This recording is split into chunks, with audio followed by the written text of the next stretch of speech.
Hi, I'm Markus Williams, and this is your Monday Morning Marcus Minute.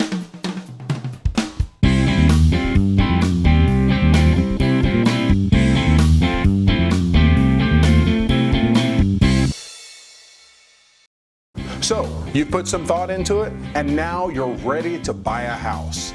Maybe you're tired of renting. Maybe you have a growing family and you need more space.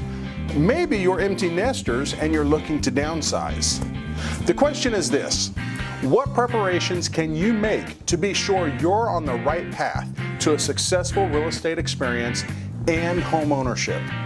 That's what we'll be discussing today. Once you've decided to buy a house, the first step is to talk with a reputable, licensed realtor. It's their job to inform you of the current market conditions in the area where you plan to buy.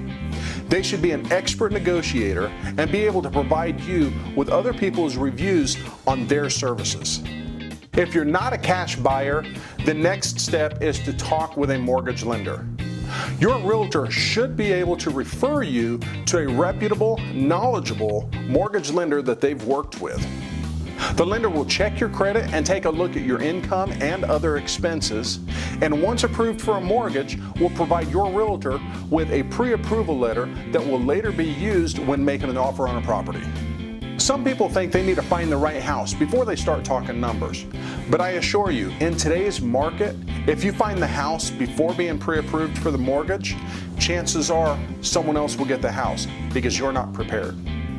It's very important to know that an offer with a lender's pre-approval letter is much more appealing than one without it.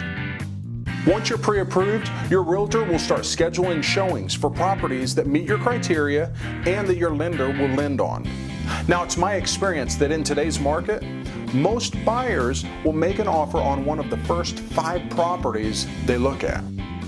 Remember that things like paint colors and curtains can be changed.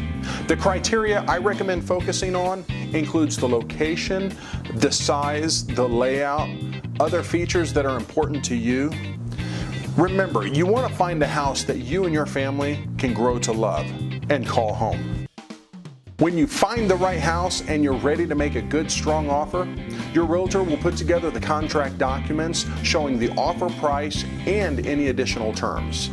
Once you've had a chance to review the contract and these terms and you agree to everything, you'll need to initial and sign the contract where indicated by your realtor.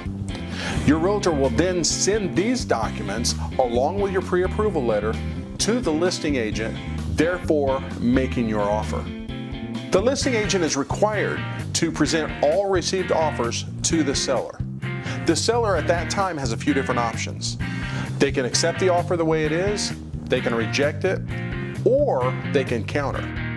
The counteroffer is an addendum to the contract that's used when the seller wants to change the terms in the purchase agreement. These terms may include the sale price of the home, the amount of seller-paid closing costs, any of the additional terms that were originally included in your offer. Now, if you receive a counteroffer from the seller, know that the future of the contract is currently in your hands. You're going to have essentially the same options that the seller had. Number 1, you're going to be able to reject the counteroffer and go find another property. Number 2, you're going to be able to accept the counteroffer and move forward with this property. Or number 3, you're going to be able to recounter the counteroffer in hopes of finding middle ground between you and the seller. Once both parties, being yourself as the buyer and the seller, have agreed to the terms of the contract, then you're officially under contract to purchase the property. One of the items that will be included in the contract offer is the amount of earnest money you're willing to put toward the property. Now, earnest money shows the seller that you are a serious buyer.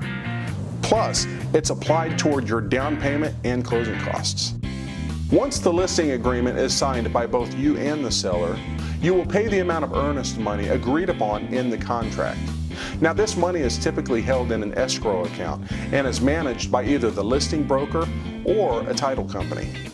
I strongly recommend you read the terms regarding earnest money in the purchase agreement so that you understand what's going to happen with that earnest money in case of a contract cancellation. Your realtor should be able to answer any questions you may have. The amount of earnest money paid differs from one property to another. In many cases, it's suggested that the buyer pay 1% to 2% of the overall sale price.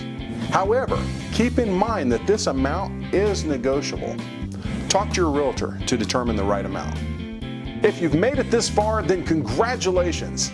This is an exciting time for you and the seller. But it doesn't stop there. Stay tuned to future Monday Morning Marcus Minute videos to learn what comes next in the home buying process. Thanks for watching. Have a great week. This has been your Monday Morning Marcus Minute. Be sure to click that like button, share this video with your friends, and follow me on social media. Are you or someone you know thinking about buying or selling real estate? If so, give me a call, 816-332-1116. Remember, I'm your favorite Marcus. Thanks for watching and have a great week.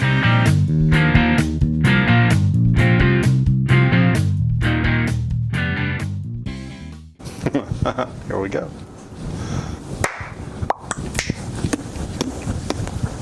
Loosen up, loosen up.